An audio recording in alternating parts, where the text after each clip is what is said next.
Damsel is out now on Netflix and stars Millie Bobby Brown. A dutiful damsel agrees to marry a handsome prince only to find the royal family has recruited her as a sacrifice to repay an ancient debt. Thrown into a cave with a fire breathing dragon, she must rely on her wits and will to survive. I'm not really interested in talking about Netflix movies anymore, unless if it's something original or if it's like Oscar baity. You guys know that. These action movies haven't really sat well with me with the Netflix algorithm. They just feel like they're algorithmic AI movies created just for viewerships. Of course, Damsel has some of that in it. I guess why I'm talking about Damsel when I didn't think I was going to be talking about Damsel is that it is actually somewhat better than I thought it was going to be.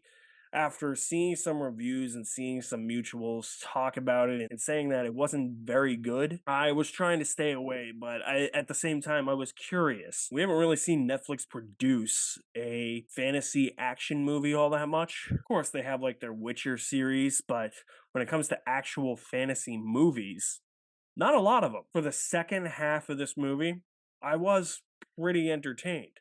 I liked Millie Bobby Brown's character in the second half of this movie. I thought that she was resourceful. I liked all the different ways that she was trying to escape from this pit that has this fire-breathing dragon in it. And it led to some tension because she'll be scaling the side of like the cave wall, and she'll have certain weapons and tools at her disposal that she's using to try and climb out of here. But if she falls, the dragon is right there with its mouth wide open, ready to eat her whole. Or she's trying to climb up the wall, and the dragon finds her, and the dragon is trying to breathe fire down her throat to try and burn her alive. It's a dragon. Those parts I thought had some tension to them because with her being as resourceful as she was, and her maybe having the potential to make a mistake, her life is on the line. And it felt like once we got to the second half of the movie, things kicked into gear. It seemed more like we were chugging along. The movie just seemed to focus up, it seemed to come alive. It seemed like there was a lot more energy in the second half of this movie. Sets came to life. I thought the CGI seemed like it was a lot better than it was in the first half because we will talk about that. It just had this spurt of lightness to it that the first half didn't. I guess my biggest praise for this movie is that it somewhat subverts the damsel in distress tropes because you know how these things play out. They're really cliche. It's what I'm about to show you right here. King Britain, what news do you bring me, my loyal Axley? It's Princess Amulet. She's been captured. Well, how long has she been gone? 3.5 years. 3.5 years? According to the courier. Well, I guess that makes sense. You know, trying to make peace with the Seven Kingdoms is very, very tiring, and as you can tell, it has aged me greatly. The courier has more news regarding the princess. More news? Well, what is this news? Well, she cut her hair. She's bald? No, she just cut some of it, like it's shorter, like it's still there. Baldness does pose a problem, doesn't it? About her being bald or her being captured? You don't seem too concerned, Your Highness. Haha, she'll be okay.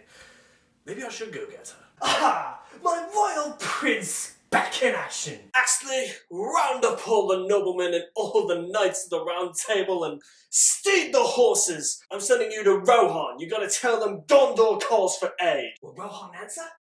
Maybe not. I don't know. I mean, they're one of the kingdoms I was trying to make peace with, so I'm kind of on their shit list, you know, so they don't like me very much. But you can give it a try, see what they say. And you, down there, you drunken bastard! Take that dirty flask out of your mouth and go with Axley to Gondor! Actually, wait, give me that thing. Is that whiskey? But the movie doesn't do that. It really shows you the perspective of the damsel's situation. She's still the damsel in distress. There's not a lot of movies where you really see it from the damsel's perspective. And I actually did appreciate that movie for trying to reinvent the formula a little bit. It made it feel somewhat fresh, even if it's not the most original thing that it has done.